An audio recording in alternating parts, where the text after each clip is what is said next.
అట్లాంటి డప్పు మా అస్తిత్వం, మా ఆత్మగౌరవం మేము చాటాల్సిందే.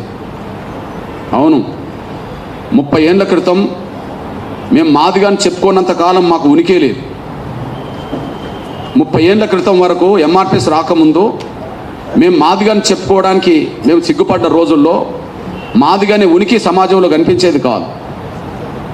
కానీ వాళ్ళ 30 ఏళ్ల తర్వాత ఈ రాష్ట్రం, ఈ దేశం, ఈ ప్రపంచం మాదిగానే 3 అక్షరాల గురించి మాట్లాడుతుంది. ఇవాళ ఈ రాష్ట్రం మాట్లాడుతుంది, ఈ దేశం మాట్లాడుతుంది, ప్రపంచంలో చాలా వరకు మాదిగానే 3 అక్షరాల గురించి మాట్లాడుతుంది. ఇవాళ ఈ రాష్ట్రం మాట్లాడుతుంది, ఈ దేశం మాట్లాడుతుంది, ప్రపంచంలో చాలా వాళ్ళు మాట్లాడుతున్నారు.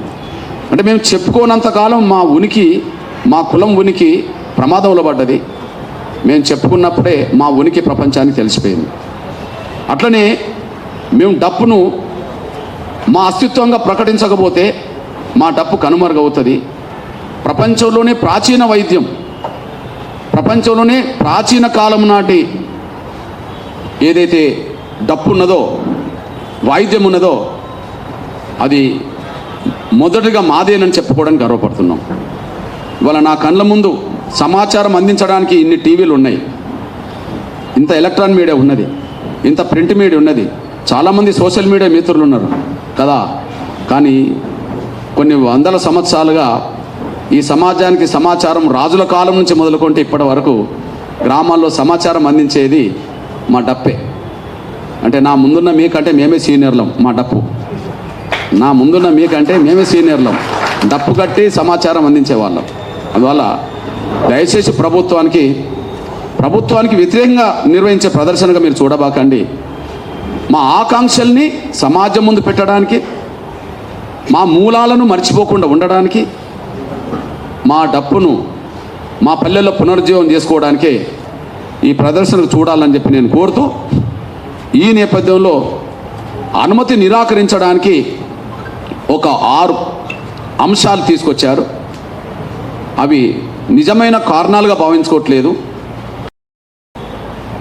వెతికిండ్రు అంటే అనుమతి ఇవ్వద్దని చెప్పి ముందే అనుకున్నారు కనుక, అనుమతి ఇవ్వద్దని చెప్పి ముందే అనుకున్నట్టుగా ఉన్నది కనుక నిరాకరించడానికి ఏ కారణాలు అయితే చూపెట్టారో అవి నిజమైన కారణాలు కాదు, అది సాకులు మాత్రమేనని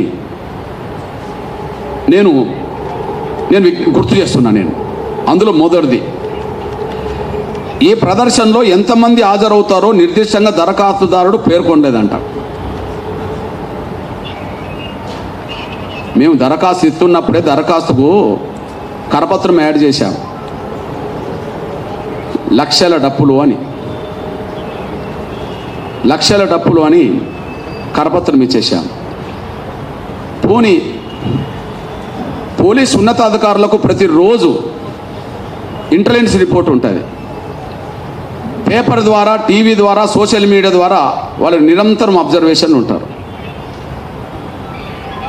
మీకు ఇచ్చిన వినతి పత్రంలో, పర్మిషన్ కోర్టు ఇచ్చిన వినతి పత్రంలో టెక్నికల్గా గిన్ని డప్పులని చెప్పలేదు, కానీ మరి కరపత్రం మీకు ఇచ్చాం, లక్షల డప్పుల గుండె చప్పుడని చెప్పాం.